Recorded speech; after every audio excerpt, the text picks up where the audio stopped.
People often say to me, disheartened by relationship difficulties, I am simply not relationship material.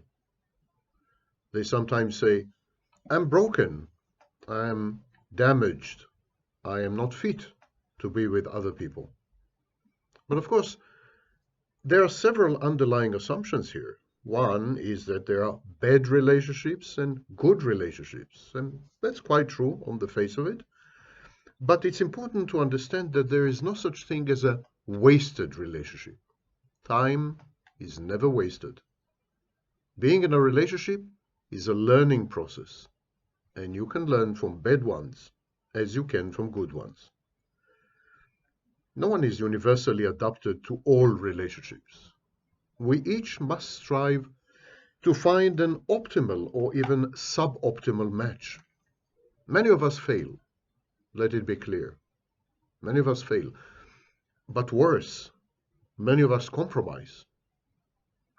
Today I would like to discuss damaged, broken people.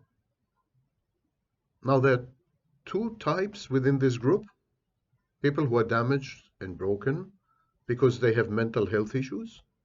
For example, people with borderline personality disorder, with dependent personality disorder, narcissistic personality disorder, mood disorders, and so on. Obviously, they're damaged and broken by their own internal dynamics. And people who are damaged and broken because they have been exposed to people who are damaged and broken, because they have been abused, because they have been mistreated. And so these two groups seem to be mutually exclusive. There is the saying, hurt people hurt people. But the truth is that regardless of how we ended up being broken and damaged, all broken and damaged people share the same clinical features. And I'm going to discuss these in today's video. My name is Sam Vaknin. I am the author of Malignant Self-Love, Narcissism Revisited. I'm in Paris, and I'm a professor of psychology. Before we proceed, if you want a paid consultation with me face-to-face, or if you want to organize a free seminar or a free lecture, I do not charge a speaker's fee, in Paris, please contact me, samvaknin@gmail.com. I'll place the address in the description. How do we know if someone is damaged or broken or scarred for life or temporarily? Because sometimes it's just kind of rebound effect. It's just a temporary phase, a transient phase in the wake of a horrible relationship or a trauma of some kind, or even a natural disaster. So there are transient brokenness, there's transient brokenness, and there's permanent brokenness. But they both are indistinguishable, clinically speaking. And so how do we know? We observe. Like everything else in psychology, we observe habits, everyday habits, behaviors, reactions reveal a lot about the past. And they tell us if someone is dysfunctional, if someone is broken, someone is damaged. Behind seemingly normal behaviors, there are very often unhealed emotional wounds from difficult experiences.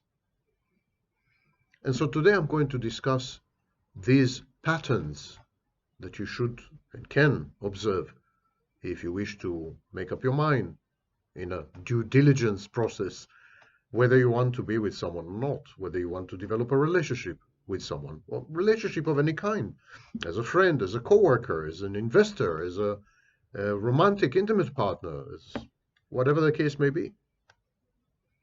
And so the first issue, I think, which is very critical, is trust.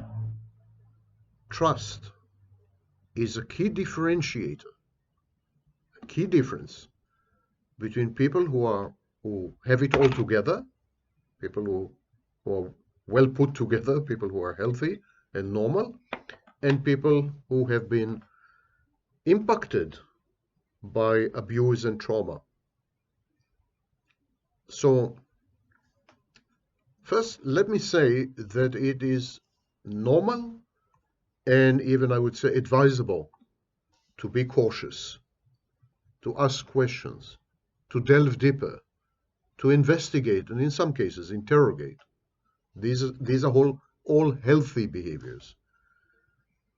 But if these kinds of behaviors persist indefinitely, if you question everyone's motives all the time, if you are constantly suspicious, constant, permanent paranoid ideation, if you are hypervigilant, then something is wrong. It means that your brain is aroused. There's arousal, what we call hyperarousal. It's constantly defensive. It's working overtime. People who have been betrayed, they hurt. The pain is indescribable because betrayal is perceived as a total rejection of everything the betrayed person is and could have been. A rejection not only of a relationship, but a rejection of the person in the relationship. And the mind creates protective membranes and protective filters to prevent similar pain in the future. And so these kind of people, children who have experienced broken substantial promises, or inconsistent care, neglect, abandonment, classical abuse, parentifying, instrumentalizing, children who've been traumatized, they often develop this type of defensive posture, a pervasive mistrust and distrust of other people. It's a prime indicator that something is seriously wrong. If you constantly analyze other people's words, you strive for the hidden text, you blatantly and repeatedly ignore what you are being told in favor of some conspiracy theory as to what is behind the scenes, the ulterior motives, to read between the lines, and so on and so forth, that's an indication of some kind of problem. The thing is that mistrust and distrust is a positive adaptation in certain circumstances. When you are in a relationship with someone who is an abuser, someone who gaslights you, someone who manipulates you, it pays dividends to walk on eggshells, to be cautious, to be careful, to be suspicious, and even to be paranoid. And then it becomes a habit. There's habituation. And then this kind of habit blocks the possibility of genuine, authentic, real, loving, compassionate connections. Recognizing this pattern of mistrust and distrust is crucial in the treatment of broken and damaged people. The next indicator is emotional absenteeism. Emotional, I would say, distance. When you are too casual about relationships with other people, when you maintain space, when you never share any kind of meaningful information about yourself, including information that is utterly innocuous, not dangerous. And when this is not random, but it is a pattern, and even to some extent you are aware that you are doing this, when you have become a master at being present without being available, keeping all conversations on the surface, superficial, light, and when things get too personal or too intimate, redirecting in the exchange or fleeing, running away. There is a invisible but impermeable boundary around such people, as if they are peering at us through a glass darkly. It's very protective against potential hurt on the one hand, but on the other hand, it prevents any meaningful bonding or attachment or even meaningful discourse, meaningful conversation. These kind of people are flimsy, I would say. They're entertaining, they can be fun, people enjoy their company, but they're fleeting. They are here now and gone tomorrow, and no one is the worse off of that. These people are clearly anxious. When relationships deepen, when intimacy rears its head, when things are taken beyond a certain point, these people become absolutely terrified.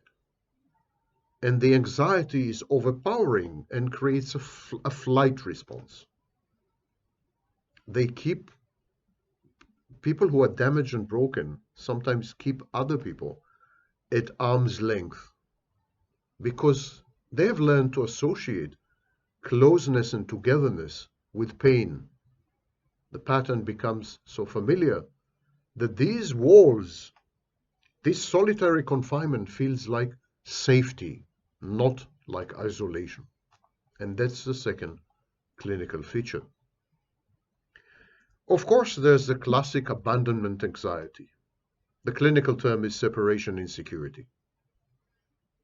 People who are damaged and broken have difficulties to maintain what we call object constancy, the, the ability to trust other people, to be there, to remain present, to not run away, to not abandon, to not reject.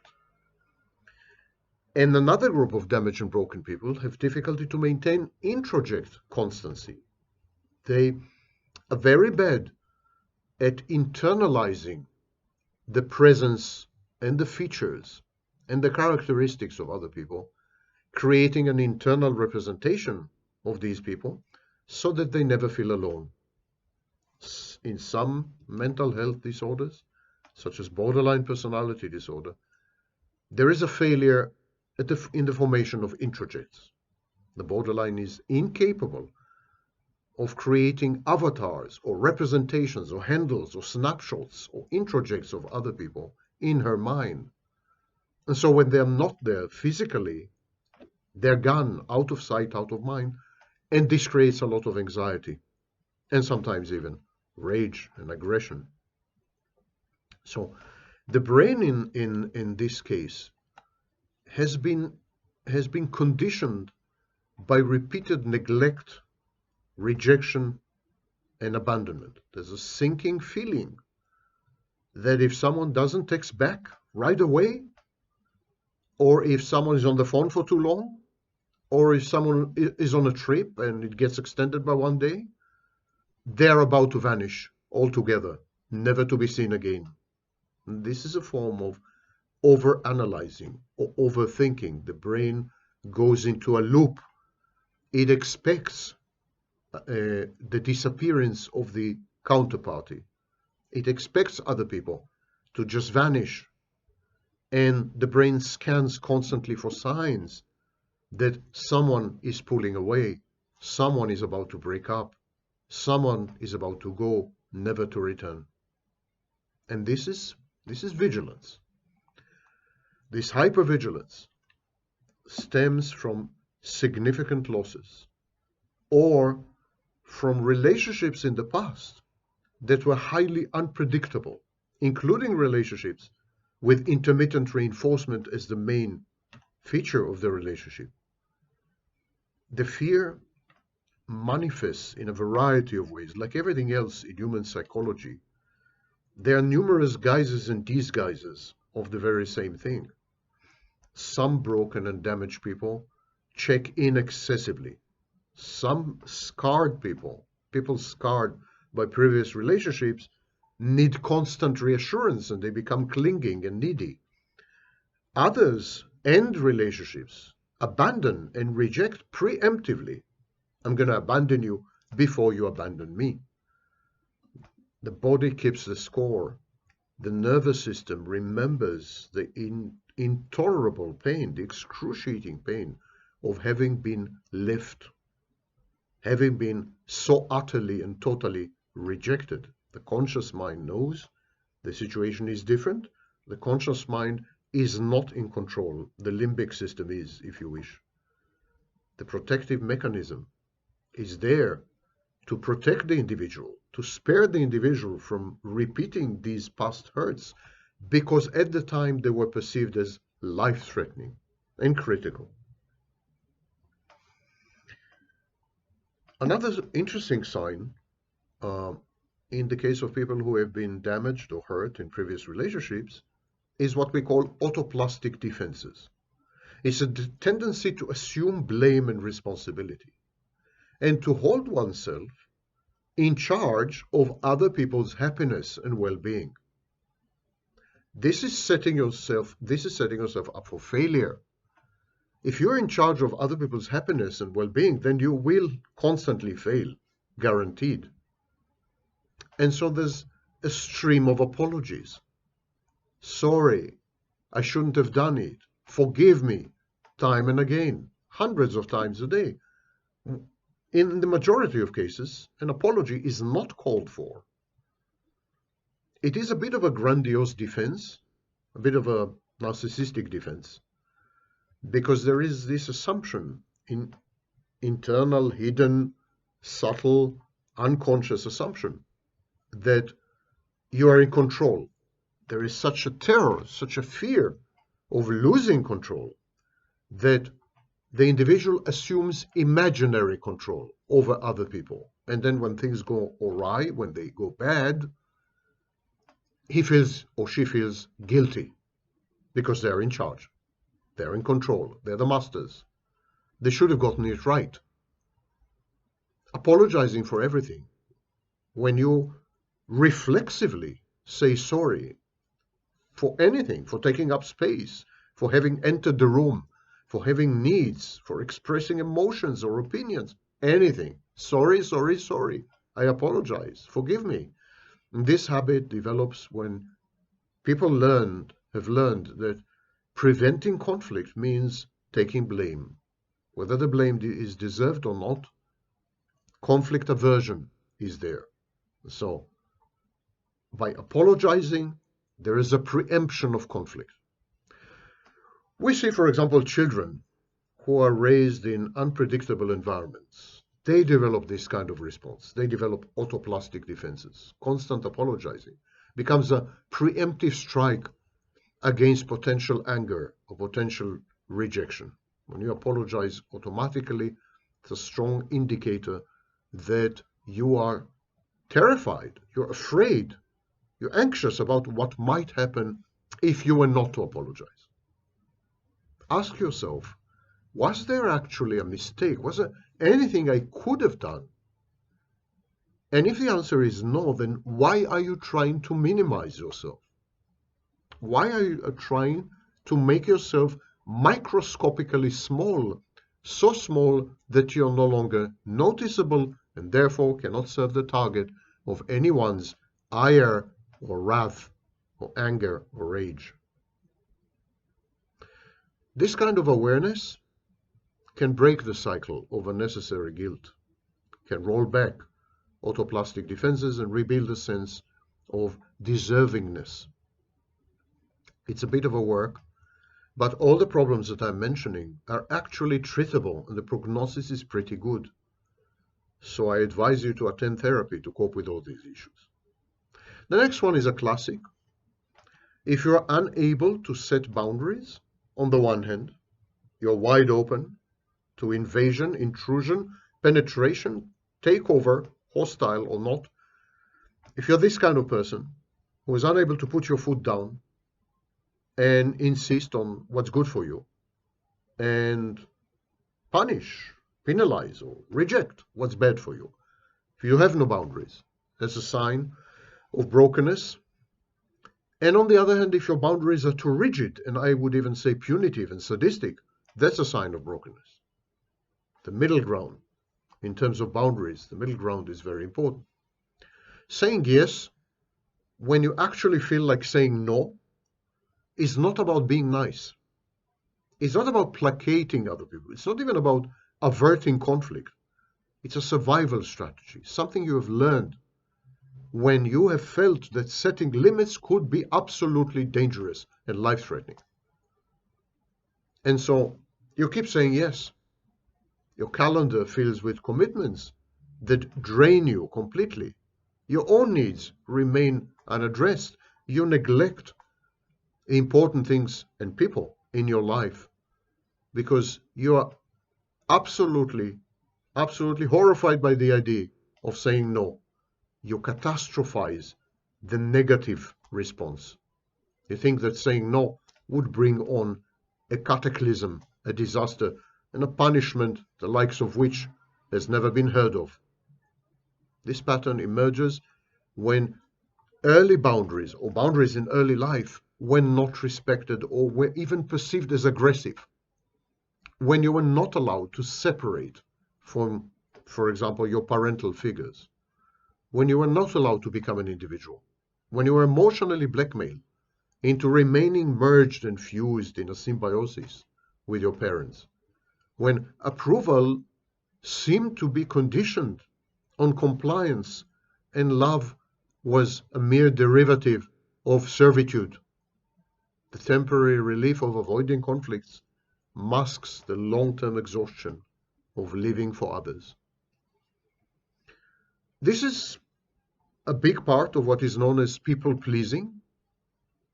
People pleasers struggle with the belief that their value comes from what they do for other people rather than from who they are.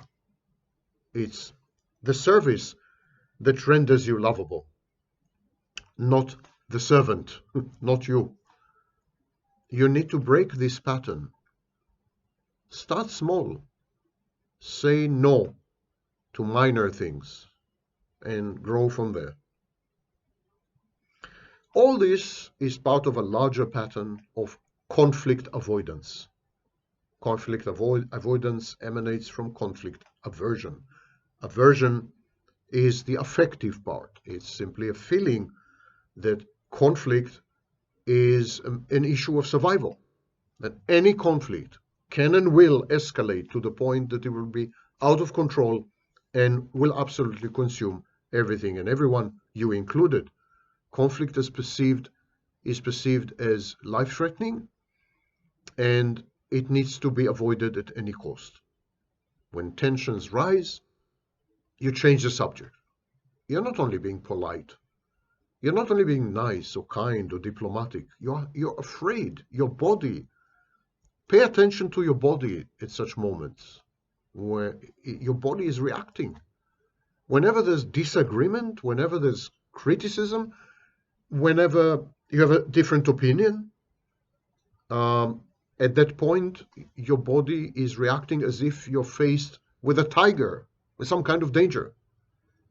It triggers an instinct to escape the situation, or at least to change it or reframe it by capitulating. Submissiveness. Many people who avoid conflicts grew up in environments where disagreements escalated unpredictably to the point of physical violence, very often, whereas peacekeeping became their responsibility. They were in charge of keeping the peace. They were in charge of keeping the peace by disappearing altogether, by subjugating themselves, by becoming submissive, by not being. Even healthy debate can trigger the same physiological stress response as these genuine threats in early childhood or in bad relationships, in abusive relationships, toxic relationships. And so become self-aware. Ask yourself, I've just said that I agree with this. I'm agreeing externally. But do I really agree with this? Am I also agreeing internally? If there is a discrepancy, a dissonance between external agreement and internal disagreement, you're trying to avoid conflict. You are completely shutting down in conversations which are less than pleasant, conversations which imply some kind of tension or stress or disagreement. It's a protective response, it's a flight response or a freeze response, or a fawn response. It's a protective response that makes perfect sense given previous history of relationships in which expressing who you are, anything, your opinions, your emotions, was penalized. Whenever you exposed yourself as independent, agentic, personally autonomous, you were punished. It was a punitive environment which denuded you and denied you your core identity and the actionable parts of your core identity: decision making, choice making, having family, having friends, traveling, working. So isolation comes hand in hand with conflict aversion. You need to learn to distinguish safe disagreements from danger. There are, of course, situations where disagreement could and does escalate. For example, if you find yourself in prison, don't make a habit of it. But otherwise, most disagreements are pretty safe, and you need not have this fight or flight response. You need not have this hyper arousal, adrenaline, cortisol, stress hormones. You don't need to have any of this. It's a sign that the self-regulatory systems in your body are malfunctioning. Similarly, avoiding conflict goes hand in hand with deflecting praise, brushing off compliments. That's not a sign of modesty when the compliments are warranted, when you deserve it, when you're deserving of the compliments, and you absolutely refuse to accept the compliments. You minimize them, you mock them, you ridicule them, you reframe them so that they appear to be erroneous somehow. When you constantly deflect praise, when you constantly change the evaluation of you from positive to negative, this is not modesty. It is your brain rejecting information that contradicts your self-image as a bad object. There's a cluster of voices inside you that keeps informing you how unworthy you are, what a loser and a failure you are. And someone praises your work, it conflicts with the bad object. And you have been taught, you have been conditioned by your parental figures, role models, teachers, God knows who, peers even. You have been conditioned to uphold the bad object, to validate the bad object, to justify the bad object. And so praise and compliments challenge the bad object. Immediately you point out flaws or redirect the credit elsewhere. I didn't do much, he did it. And this automatic deflection develops when childhood accomplishments were dismissed, or when receiving positive attention felt unsafe because sometimes it was immediately followed with negative attention. So intermittent reinforcement. The nervous system has learned to protect you from the vulnerability of being seen at all. It was preferable to not be seen, to not be noticed, than to be the recipient of attention, sometimes positive and sometimes life-threatening. The discomfort you feel when you are praised is real. Your body even tenses, your face flushes, your heart rate goes up, your blood pressure, hormones are secreted. These are real. It's a real bodily reaction. However, there are very simple techniques to counter this. Say thank you without diminishing yourself. Try it. Retrain yourself. All these issues, I repeat, can be resolved usually in therapy, and the prognosis is excellent. And they all involve what I just called the internal bad object. It used to be known early on in psychoanalysis as the primitive superego. And colloquially, people use the phrase harsh inner critic. By the way, this is Paris. Like 99% of the time, they're sirens. You name it. Fire, ambulances. I mean, the whole city is like on the verge of falling apart. Okay, harsh inner critic. That's a phrase currently in use. It's a voice, or actually a constellation of voices inside your head. They're known as introjects. And these voices hold you to impossible standards, set you up for failure. Only these voices would expect this. Anyone else you ask would tell you that these standards are stupidly high, like they're unattainable. But these voices insist. These are not just high expectations. It's the internalized voices of critical figures from your past.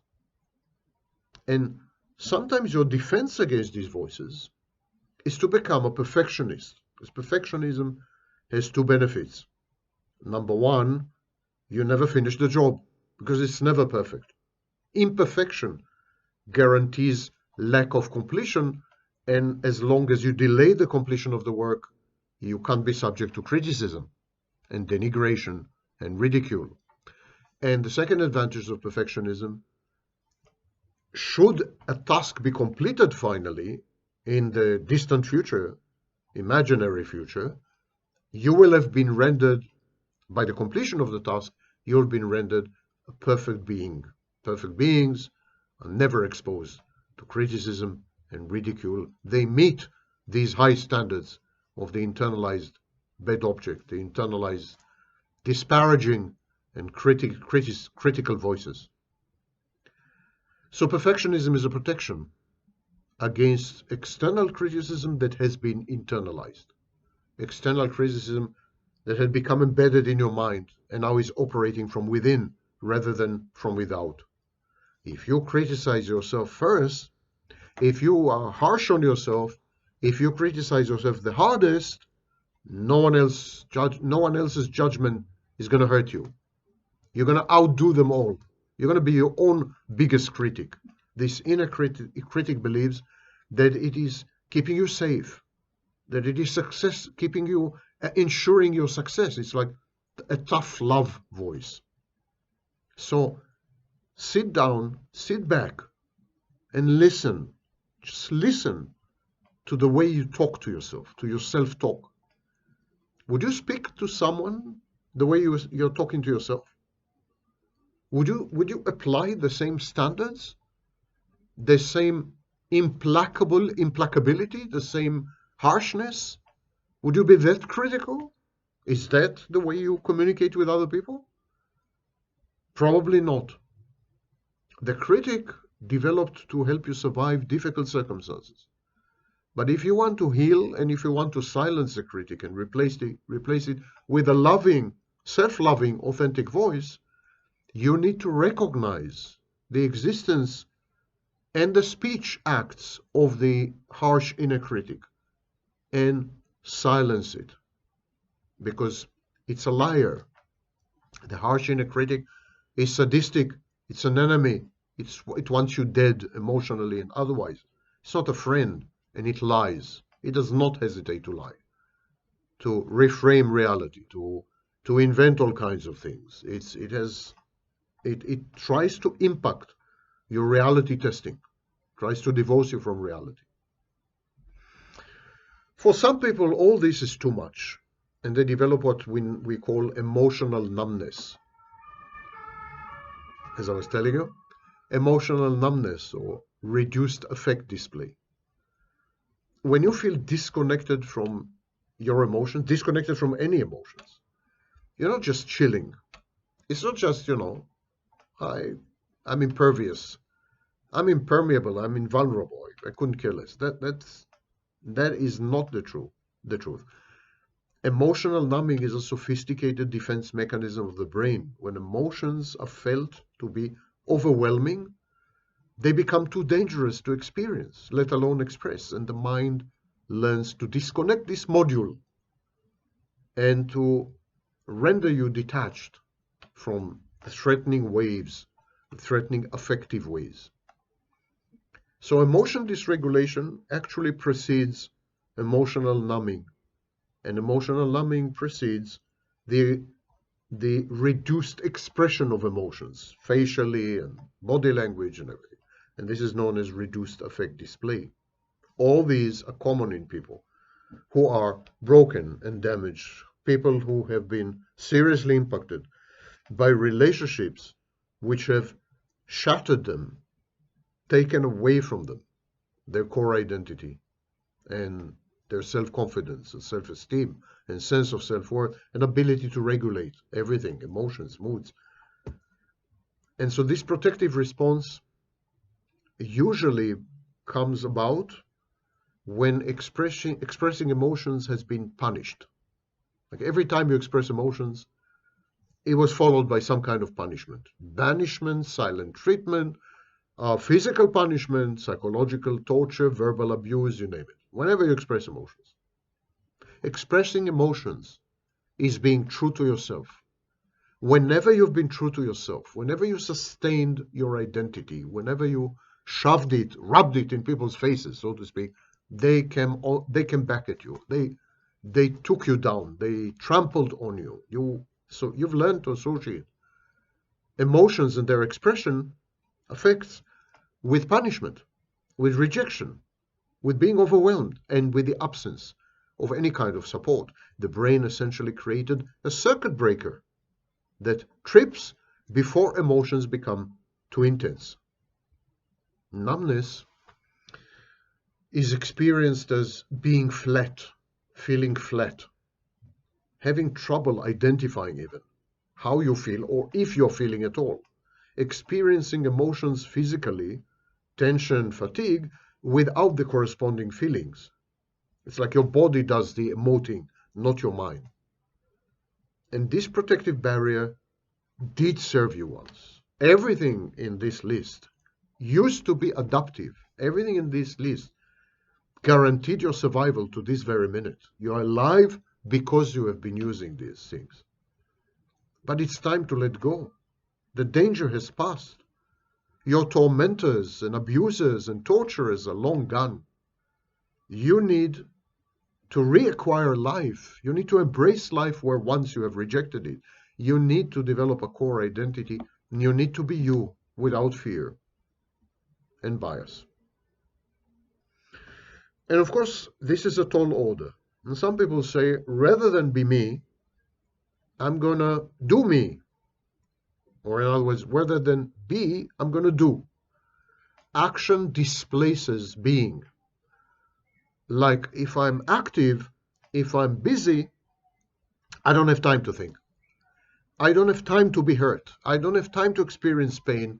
And I don't have time to be overwhelmed and dysregulated by emotions and labile moods. None of this. I have a packed schedule. I have an endless to-do list. I am overwhelmed not by emotions, but I'm overwhelmed by my schedule and itineraries. This is not productivity. This is an escape route from uncomfortable internal processes. Things are happening inside you that are noisy in a way. And to drown the internal noise, you create external noise. It's a drama. Actually, it's a drama survival strategy or coping strategy. Constant busyness is a form of drama, and it is accentuated by and incorporates drama. Like when you see very busy people, workaholics or chief executive officers or I don't know what, they're very dramatic about their busyness. Their busyness constitutes their being. Take away the business and nothing is left. And that's precisely the idea behind being busy, that it should displace existence. Stillness feels threatening. Motions feels healing. These people self-medicate with action. They have actionable existence. This pattern emerges when difficult emotions became overwhelming without adequate support or internal coping tools. Maybe too early in life, maybe at a time of vulnerability or sickness or something. And so these emotions drowned the individual. The brain learned that activity provides relief from internal distress. Ironically, we advise people with depressive disorders, including major depression, to be active. because it's therapeutic. So ask yourself, how do you respond to unscheduled time, leisure, sudden leisure even, cancelled plans? You had a plan, it's cancelled. Do you feel anxious when your time is empty? When you're confronted with this void into which you might resonate finally? Do you feel terrified, terrorized when you are faced with an empty afternoon? This awareness isn't about judging your busy life or your schedule or your work or your job, but you need to understand what drives your addiction to being busy, what forces you to invent out of whole cloth, completely unnecessary activities and actions and commitments and investments and so on. What is it that drives you to fill your life to the brim so that you're no longer able to experience it fully and truly? You need to begin to gradually build tolerance for being rather than doing, for not doing. And of course, the risk when you give up on busyness is that you do have these empty hours. And in these empty hours, you may introspect and self-reflect and become self-aware. You may suddenly be overwhelmed or flooded with emotions. Your mood might go up and down. And the worst of all is that someone may share these leisure moments with you and show you affection and compassion and, God forbid, intimacy and love. You see, the opposite of intimacy is busyness. The opposite of love is indifference. The opposite of intimacy is busyness. When you are busy, you don't have time to be intimate, which is my big beef with social media. They keep you so busy that you're unable to have a life. You're unable to be intimate. You don't have time to be intimate with anyone. But that's an aside. So the broken, damaged people perceive affection, love, compassion, and empathy as threats, not as promises, not as good things, but as menacing, ominous developments. Pulling away when someone shows genuine care or interest in you isn't about being independent. Insecure attachment style is not healthy. It's not about, being a lone wolf, self-sufficient, the hallowed Marlboro man. No, it's not about this.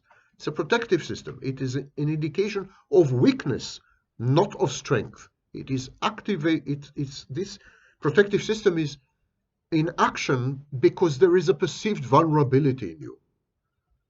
This reflexive distancing, it happens unconsciously, and sometimes you ask yourself, why my relationships feel so uncomfortable? Why, when on the face of it, intimacy is growing, love is exhibited, I'm engulfed by compassion and caring and empathy, it's palpable, and it makes me really, really ill at ease, really uncomfortable. Why is that? You see, we often say that damaged, broken, hurt people find it difficult to love. But I think it's the opposite. They find it difficult to accept love. They find it difficult to be loved. And that's why they don't love in advance. They preemptively don't love because they cannot be loved in return. When you're struggling with emotion, with accepting emotions, accepting affection, accepting other people's compassion and care for you, when you experience love in a way which is inconsistent, conditional, entangled with pain and hurt and harmful, kind of self-mutilation, then something is very wrong with you. Your brain categorizes even completely healthy and commendable and recommended attachments as potentially dangerous. And again, your body is signaling to you. Your body talks to you constantly and ferociously, and I would say vociferously. You notice physical discomfort. When there are tender moments, when there's intimacy, when there's real opening up and vulnerability, you feel acutely uncomfortable. You feel even something really bad is going to happen. You catastrophize these moments. And you find yourself creating conflicts when the relationships deepen, introducing drama, undermining it somehow. And when you recognize this pattern, it would help you to explain why part of you craves connection, craves intimacy, while another part seems determined to undermine it. You are self-sabotaging. It's a form of self-defeating behavior. And in the long run, it's self-destructive. I mentioned perfectionism as a reaction to impossibly high standards embedded in the bad object. But it's also a protection. When you exhaust yourself in order to meet these the internalized high standards, it's not just because you're being ambitious. It's a defense, as I said, against criticism and rejection, but it also takes you out of the game. You are too exhausted, too depleted to do anything else, to think anything else, to feel anything else, and to interact with anyone else. Perfectionism leads to compulsive addictive behaviors such as workaholism. The flawless presentation, the spotless home, the stellar performance, they not only allow you to feel worthy, to regulate your sense of self-worth via narcissistic supply, but they also occupy you. They also pervade you and permeate you and monopolize you and colonize you so that, God forbid, you don't have the minute necessary to be loved or to be vulnerable or to be intimate. And so perfectionism is a double-edged sword because it fulfills multiple psychological needs. And it develops when love or acceptance seem conditional on performance or achievement. You become performative, a performative being, because you've learned that the only way to secure empathy and attention and compassion and love and caring and so on, starting in early childhood, was to perform, to meet the standards, to comply with expectations, expressed implicit and explicit expectations. Achievements, attainments, accomplishments were the currency, the coinage of the realm. You wanted emotions, you traded them for accomplishments. Children who received attention primarily for accomplishments learn that perfection equals safety. The need to be seen is overriding. And in many households, in many families, you're not seen unless you're doing something successfully, may I add. Perfectionism whispers in your ear. It tells you, you will finally be enough when everything is just right. But you're never there. The finish line keeps moving for reasons that I've explained earlier. And you need to break this cycle. You need to recognize that you have inherent value by virtue of existing. There's never been anyone like you before. There will never be anyone like you ever in the whole history of the universe. You need to realize how unique you are, not in the grandiose narcissistic sense, in the factual, biological sense. You are special because you are you. And then taking off from there, you will realize that your value is independent of your personal biography. Your value is independent of your accomplishments and achievements and your contacts and your access and your money and your power, and all these are not relevant to your value as a human being. They are relevant to your value as a social being. I'm not denying this, but they are not relevant to your value as a human being. The minute you internalize this insight, a great calm will prevail. Your anxiety will have dwindled to nothing, and you will be open to introduce other people into your life, recognizing that first and foremost, we're all human, and this is where our value lies.